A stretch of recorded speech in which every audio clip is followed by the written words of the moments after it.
Namaste and welcome to another edition of the Bharatvaarta Weekly. I'm Roshan Karyappa. I have Nirav Kanodra as well to run you through the news and events of the week that was. Hey Nirav, how's it going? It's been quite nice, relaxed weekend. So yeah, pretty good. 2 weeks ago, China released their Chinese names for 11 places in the Indian state of Arunachal Pradesh. In response, Union Home Minister Amit Shah last week visited the state and launched the Vibrant Villages program in the border town of Kibitu. This program aims to improve infrastructure and bolster connectivity to nearly 3,000 border villages along the LAC. China unsurprisingly criticized the Home Minister's visit with outrageous claims on Arunachal Pradesh, saying it violated their territorial sovereignty. Well, I was listening to this podcast with Smita Prakash on ANI, right? And they were talking about this phrase called topographic aggression, right, where you show certain parts of the map as your own and sort of tend to influence the world powers into thinking that is indeed your territory, right? And that is kind of what China is doing along the border with Arunachal Pradesh and so on and so forth. And what they've been doing very successfully, they call it the Model Village Program, where they've transformed a few of these villages along the border into very prosperous centers, right?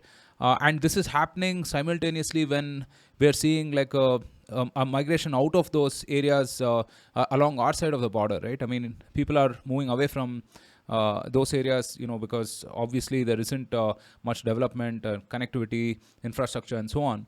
So this, I think, is a very, very important step. The fact that basic infrastructure, roads, electricity, drinking water, connectivity are all ensured. Long due, very, very long due, I would say.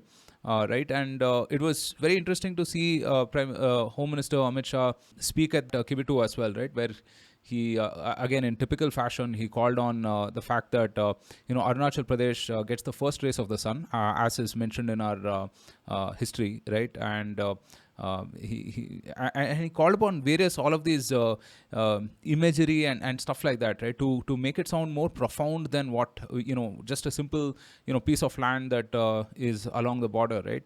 And I think that sense of patriotism, that sense of belonging is necessary. It has to be cultivated among these folks, because we've seen what happens when there is a sort of a demographic change, right, in for instance in Jammu Kashmir and so on. And so it's very, very important, I would say. Nirav, your thoughts on what we're doing?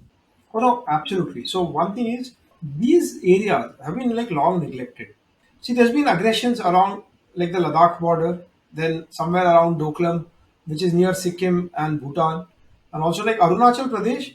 They consider it, they call it South Tibet, and they say that oh, it's a part of like their territory, but it is like under Indian administration, under the rule of under control of the Indian army. The people over there identify as Indians, right?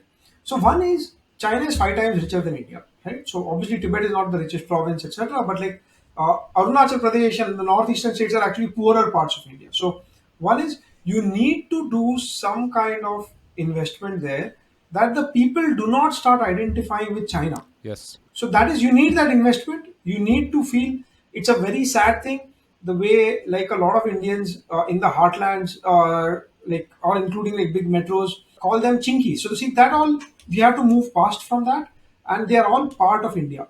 So India is a diverse country, and so one is making all of those people identify as Indians.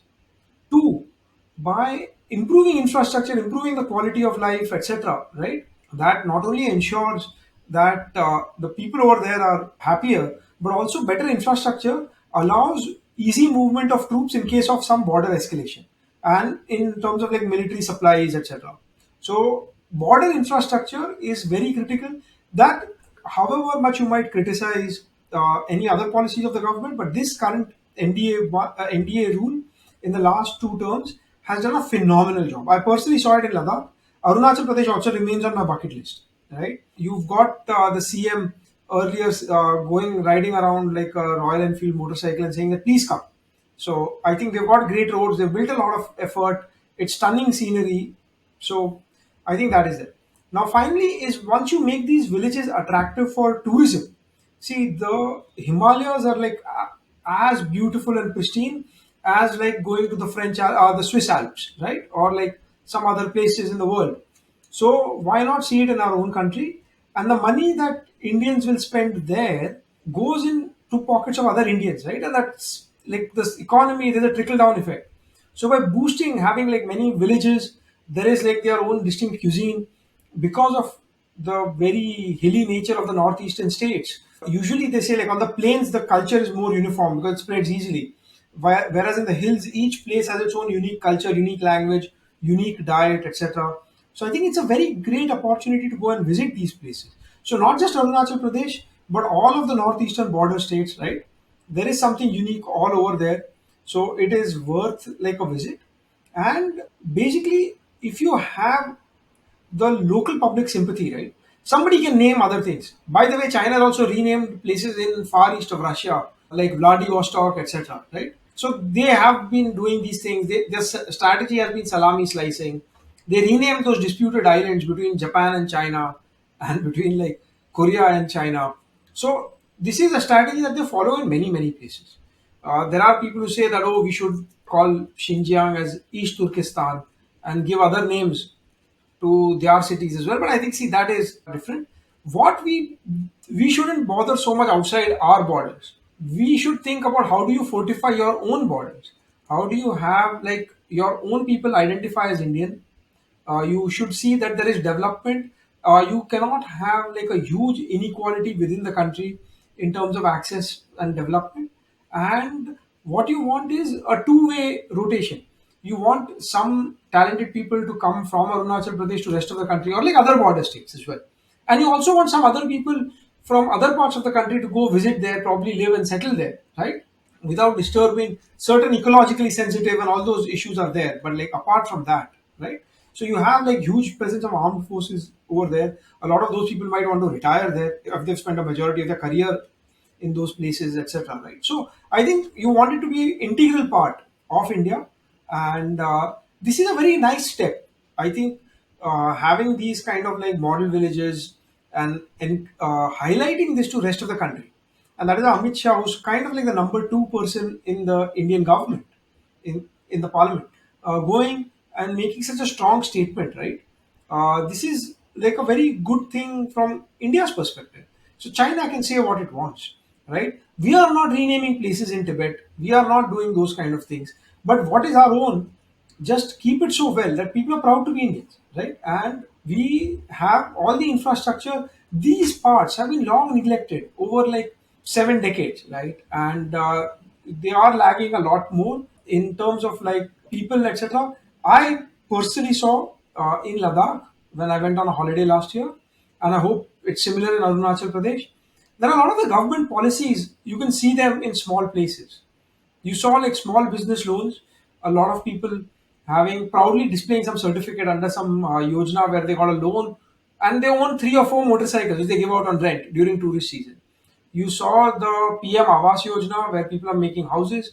There are other yojanas with you get solar water heaters, right? That was the Three Idiots guy. I forgot like the who it was based on. One of the Ladakhi guys.